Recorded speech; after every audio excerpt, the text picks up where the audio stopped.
Hello everybody, welcome back. Today as well we have got you another video. In this video I'll show you how you can change email address on a Bybit account. But before that, please make sure to like our video, subscribe our channel, and yes, without any further delay we'll start our video. So for that, simply go ahead, open up your browser, type in bybit.com and get into the official website.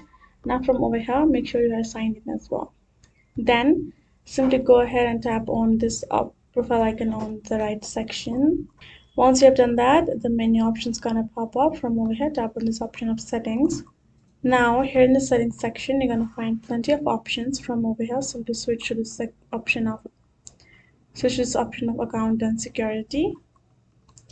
And now you will find details regarding your account, which will include profile picture, email authentication, as you can find in the bottom section. From over here, if you go to your simply right side, you will find this option of change email right away. Go ahead, tap on that particular option. Now it will simply ask you to enter the new email of yours. Enter that, provide the verification for it, and you will be able to change your email likewise. So that's how we can do it. Hope this video was helpful to you all. Thank you so much for watching, and I'll see you guys in our next video.